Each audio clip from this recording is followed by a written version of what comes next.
عزیزان گرامی کچھ ایسے لوگ بھی تھے جو ایسے نعرے بازی کرتے تھے. حضرت علیہ السلام کے پاس آئے, یا علی ہمیں جہاد کرنے کا بڑا شوق ہے. حضرت علیہ السلام فرماتے تھے کہ بھائی ابھی مناسب وقت نہیں ہے جہاد کا. یہ پھر واپس آئے, یا علی ہمیں جہاد کرنے کا بڑا شوق ہے, آپ اجازت دیں. حضرت علیہ السلام دلوں کو جانتے تھے, پھر واپس کر دیا. پھر تیسرے دن یہ نوجوان آئے, بڑے مومن سمجھتے تھے, بڑے نعرے لگاتے تھے, ہم بڑے مجاہد خود کو ظاہر کرتے تھے, ہمیں جہاد کرنے کی اجازت دیں. حضرت علیہ السلام نے فرمایا ٹھیک ہے, بہت شوق ہے جہاد کا, اسی لیے تو بار بار آتے ہیں. امام نے کہا ٹھیک ہے, اب کل ہم جہاد پر چلیں گے, مگر ایک شرط ہے. کیا شرط ہے؟ اب جو ان کا لیڈر تھا اس کی تازی شادی ہوئی تھی. حضرت علیہ السلام نے فرمایا کل تم سب سر کے بال منڈا کے لاؤ, یعنی گنجے ہو کر آؤ. اب یہ گیا اپنی بیوی کے پاس, کہنے لگا حضرت علیہ السلام نے فرمایا ہے کہ سر کے بال منڈا کے آؤ تو پھر جہاد کے. بیوی نے سر پہ ہاتھ پھیر کر کہا کہ اتنے خوبصورت بال ہیں, گنجے ہو جاؤ گے, بد شکل لگو گے. کہا کیا کروں, امام نے حکم دیا. کہا کوئی بات نہیں ہے, تیرے بال میں چھوٹے کر دیتی ہوں اور تو وہ کپڑا باندھ کے, جو عرب باندھتے ہیں نا, کپڑا باندھ دینا. حضرت علیہ السلام کو کیا پتا کہ بال ہیں یا نہیں, یعنی ایمان بھی اتنا کچا ہے کہ جو کائنات کا امام ہے اسے یہ نہیں پتا کہ کپڑے کے نیچے بال ہے یا نہیں. صلوات پڑھی محمد و آل محمد. اب اس جوان نے امام کا حکم نہیں مانا, بیوی کا حکم مانا, تو کس کی ولایت کے اندر چلا گیا؟ بیوی کی ولایت اس کے دل میں تھی, مگر علی کی ولایت صرف زبان میں تھی. اور ذرا ورا لگا کر یہ آئے اور حضرت علی علیہ السلام نے معائنہ کرنا شروع کیا. سب سے پہلے اس کے پاس آئے, تلوار کی نوک سے کپڑا اوپر اٹھایا, کہا جب تو بالوں کی قربانی نہیں دے سکتا تو جان کی قربانی کہاں سے دے گا؟ صلوات پڑھے محمد و آل محمد. ہاں جی, ہاں جی, جو بالوں کی قربانی نہیں دے سکتا تو جان کی قربانی کہاں دے سکتا؟ تو کیا گنجا ہونا واجب تھا؟ نہیں, واجب تو نہیں ہے, مگر ایک ٹیسٹ تھا. اب یہ بات پھر آپ کی طرف آ رہی ہے, ذرا غور کریں کہ گنجا ہونا واجب نہیں ہے. امام نے صرف ٹیسٹ کے لیے کہا کہ بال منڈا کے لاؤ کہ ایمان تیرا کتنا ہے, مگر وہی امام آپ سے کہتے ہیں جس کی ولایت آپ زبان پہ پڑھتے ہیں, جس نبی کا کلمہ آپ پڑھتے ہیں, وہی نبی کہتے ہیں کہ داڑھی رکھنا واجب ہے. اب بتائیے, اللہ کہہ رہا ہے واجب ہے, قرآن کہہ رہا ہے اسوہ رسول میں ہے لہذا واجب ہے, امام کہتے واجب ہے. فقہ آل محمد میں لکھا ہے جس کی داڑھی نہیں اس کی گواہی قبول نہیں. صلوات پڑھی محمد و آل محمد. یعنی اتنا اہم مسئلہ ہے. 100 آدمی کہیں کہ ہم نے چاند دیکھا ہے مگر کسی کی داڑھی نہیں تو وہ گواہی قابل قبول نہیں. یعنی اتنا اہم مسئلہ ہے. تو بھائی جب اللہ کہہ رہا ہے کہ داڑھی رکھو, رسول خدا کہہ رہے ہیں داڑھی رکھو, امام کہہ رہے ہیں داڑھی رکھو, قرآن کہہ رہا ہے داڑھی رکھو, تو کس حکیم نے کہا نہیں رکھو؟ نفس امارہ نے کہا ہے داڑھی رکھو گے تو بوڑھے نظر آؤ گے. اب تو بال بھی سفید ہو گئے ہیں, داڑھی رکھو گے تو یہ ہو جائے گا, یہ ہو جائے گا. جب اس چھوٹے سے گناہ سے ہم نہیں بچ سکتے جس میں لذت بھی کوئی نہیں بلکہ پیسے کی بچت ہے. صلوات پڑھی محمد و آل محمد. ہاں جی, تو بڑے بڑے گناہوں سے ہم کیسے بچیں گے؟ یہ جنگ ہے نا. نفس کہتا نہیں خوبصورت نہیں لگو گے, یہ لگو گے, سارے بہانے نفس کے ہیں. بھئی جب اللہ نے حکم دے دیا بس بات ختم ہے. جب امام نے حکم دے دیا بس, جب فقہ نے کہہ دیا تو واجب ہے تو واجب ہے. عزیزان گرامی دیکھ رہے, اب ولایت یعنی حکومت کو ماننا. اسی طرح سے اگر کوئی بیوی, اگر کوئی خاتون ہے, اگر کوئی مومنہ کہتی میں امام علی کو مانتی ہوں, بی بی فاطمہ زہرا کو مانتی ہوں, اور سر پہ حجاب کرتی نہیں, دوپٹہ صحیح رکھتی نہیں. صلوات پڑھی محمد و آل محمد. تو وہ بھی زبانی نعرے لگا رہی ہے, آئیڈیل اس کا کوئی اور ہے. بی بی فاطمہ زہرا سلام اللہ علیہا کو جس نے آئیڈیل نہیں بنایا.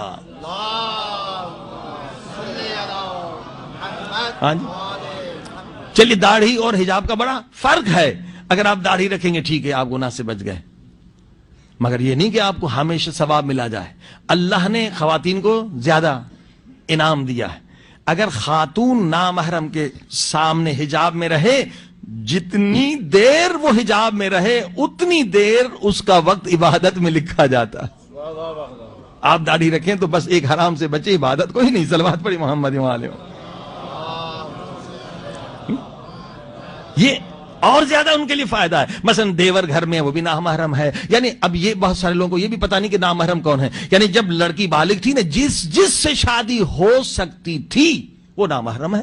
جس سے شادی اصلاً ہو ہی نہیں سکتی, یعنی شادی سے پہلے, تو وہ جو ہے جن سے شادی نہیں ہو سکتی اس سے، یہ چچا ہے ماموں، اس سے حجاب نہیں کرنا بھائی. جن جن سے شادی ہو سکتی ہے ان سے حجاب جو ہے واجب ہے. تو جتنی دیر خاتون حجاب میں رہے گی تو کیا ہوگا، وہ ٹائم عبادت میں لکھا جائے گا. اور حجاب واجب کوئی مشکل نہیں ہے، بالوں کو چھپائے، ڈھیلا لباس ہو، ہاتھوں کو ظاہر کر سکتی ہے، چہرے کو ظاہر کر سکتی ہے. البتہ اکثر علماء کہتے پاؤں پر بھی جراب ہونا چاہیے. اب آپ نے دیکھا بس اتنی سی زحمت ہوگی، اگر 5 گھنٹے وہ حجاب میں رہتی ہے، جاب کرنے جاتی ہے، حجاب میں رہتی ہے، تو کیا ہوگا، وہ 5 گھنٹے اس کا عبادت میں لکھا جائے گا. صلوات پڑھی محمد.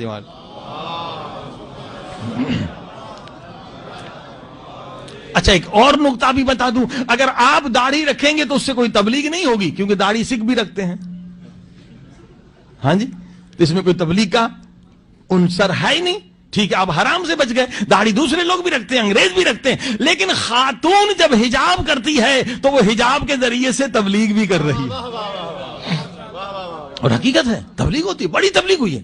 ٹورنٹو میں ہمارے دوست ہیں، انجینئر ہیں، موسوی صاحب، ان کی بچی جو سید شادی تھی ماشاءاللہ، جب 13 برس کی ہو گئی، کہا بیٹی اب تجھ پہ حجاب واجب ہے. چلی گئی.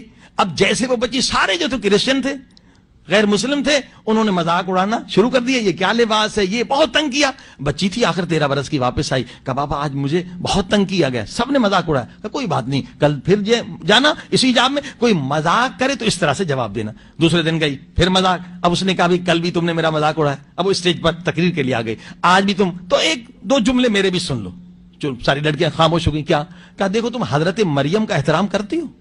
سب نے کہا کیوں نہیں کرتے، ہم سارے عیسائی ہیں، حضرت مریم کو کون احترام نہیں کرتا، ہم سب عیسائی ہیں، حضرت مریم کا احترام کرتے ہیں. کہا میرا دوسرا سوال یہ ہے کہ تم نے حضرت مریم کا اسٹیچو یا اس کی تصویر دیکھی ہے؟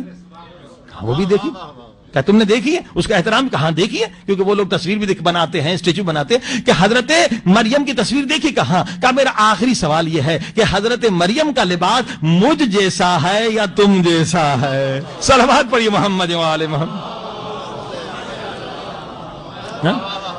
اکیلی مسلمان بچی سید زادی نے پورے کلاس میں تبلیغ کر لی. بس یہ چھوٹی تقریر کر کے اتری تو خود یہ کہتی ہے سید زادی کہ ایک کرسچن بچی آگے بڑھی، کہنے لگی کہ آج تو آپ نے میرا دل کا مشکلی، جو میری مشکل تھی، یعنی روان شناسی کے اعتبار سائیکولوجیکلی میں ایک پرابلم میں تھی، آپ نے وہ حل کر دی. کہا وہ کیا؟ کہا میں جب آتی تھی اسکول بس میں تو ظاہر ہے میرا لباس ایسا ہوتا تھا، میری ٹانگیں ننگی ہوتی تھی، تو مرد جو ہے وحشی حیوانوں کی طرح گھور گھور کے میری ٹانگوں کو دیکھتے تھے. مجھے بڑا غصہ آتا تھا کہ ان کی آنکھیں نکال دوں، کیونکہ یہ فطرت میں انسان کے شرم ہے. یہ جو میڈیا ہے نا پروپیگنڈا سے عورت کو بے شرم کرتے ہیں فیشن کے بہانے سے، اس کی فطرت میں تو شرم ہے، حیا، اور شاید دنیا کی کہیں بھی عورت ہو اس کے فطرت میں. کہا مجھے بہت غصہ آتا تھا کہ یہ لوگ کیوں میرے بدن کو دیکھتے ہیں. میں چاہتی تھی کوئی میرے بدن کو اس طرح سے وحشی کتوں کی طرح نہ دیکھے، لیکن میں سوچتی تھی ان کا کیا قصور، میں خود کو خود ننگا کر رہی ہوں، میں خود اپنی ٹانگوں کو ظاہر کر رہی ہوں تو ظاہر مرد دیکھیں گے. اب میں اس شش و پنج میں تھی کہ میں کیا کروں کہ کوئی مرد میرے بدن کو ہوس کی نگاہ سے، شیطانی نگاہ سے نہ دیکھے. آج تیرا لباس میں نے دیکھا، میری مشکل حل ہو گئی. میں بھی چاہتی ہوں تیری طرح لباس پہنوں اور میں بھی مسلمان بننا چاہتی ہوں. صلوات پڑھی محمد. الحمدللہ وہ بچی مسلمان ہو گئی. اب آپ نے دیکھا یہ حجاب کا فائدہ ہے. حجاب جب تک عورت کرے گی کیا عبادت میں لکھا جائے گا، اور حجاب کر کے جہاں پہ جائے گی، جہاں جائے گی، وہ کیا ہوگا، وہ ایک تبلیغ کا سبب ہے. اسی لیے اب دیکھیے فرانس والے حجاب کو روک رہے ہیں. انہیں بھی پتا ہے کہ حجاب بڑھتا چلا جائے گا تو مسلمان بھی بڑھتے چلے جائیں گے. صلوات پڑھی محمد و آل محمد.